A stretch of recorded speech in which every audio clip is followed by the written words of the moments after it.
മലപ്പുറം എടക്കരയിൽ ഭിന്നശേഷിക്കാരനെ മർദ്ദിച്ച കേസിൽ 3 പ്രതികൾക്കെതിരെ ലുക്കൌട്ട് നോട്ടീസ്. കാട്ടിച്ചിറ സ്വദേശികളായ ഷെഫീഖ്, നിഷാദ്, ജുനൈസ് എന്നിവർക്കെതിരെയാണ് പോലീസ് നടപടി. സമീർ ബിൻ കരീം ചേരുന്നുണ്ട് കൂടുതൽ വിശദാംശങ്ങളുമായി. സമീർ, അന്വേഷണത്തിന്റെ ഭാഗമായി ഇപ്പോൾ ലുക്കൌട്ട് നോട്ടീസ് പുറപ്പെടുവിച്ചിരിക്കുകയാണ്. എങ്ങനെയാണ് ഇനി അന്വേഷണം മുന്നോട്ട്? ഈ സംഭവം കഴിഞ്ഞ് ദിവസങ്ങളായിട്ടും പ്രതികളെ ആകുന്നില്ലെന്ന് പോലീസിന് നേരെ വിമർശനം ഉണ്ടായിരുന്നു. ഈ ഒരു പശ്ചാത്തലത്തിലാണ് 3 പ്രതികൾക്കുമെതിരെ lookout notice Edakkara police പുറത്തിറക്കിയിരിക്കുന്നത്.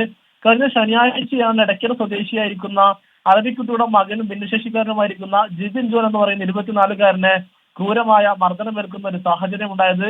Electric സ്കൂട്ടറിന്റെ charge തീർന്നതോടെ സമീപത്തെ വീട്ടിൽ സ്കൂട്ടർ റീചാർജ് ചെയ്യാനായി ജിബിൻ എത്തിയതായിരുന്നു. അപ്പോഴാണ് തെറ്റിദ്ധരിച്ചുകൊണ്ട് വീട്ടുകാരൊപ്പം തന്നെ മറ്റുള്ളവരും ചേർന്ന് കുട്ടി 24-കാരനെ ക്രൂരമായി തന്നെ മർദ്ദിക്കുന്ന ഒരു സാഹചര്യം ഉണ്ടായത്.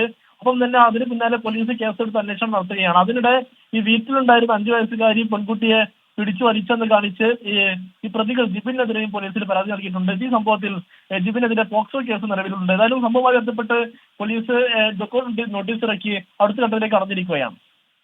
ശരി, സംഭവം നടന്ന ദിവസങ്ങൾ പിന്നിട്ടിട്ടും പ്രതികളെ പിടികൂടാനാവാത്തിൽ വലിയ വിമർശനം ഉയർന്നിരുന്നു. ഈ സാഹചര്യത്തിലാണ് 3 പ്രതികൾക്കെതിരെ പോലീസ് ലുക്കൌട്ട് നോട്ടീസ് പുറപ്പെടുവിച്ചിരിക്കുന്നത്. സമീർ ബിൻ കരീമാണ് വാർത്തയുടെ കൂടുതൽ വിശദാംശങ്ങൾ നൽകിയത്.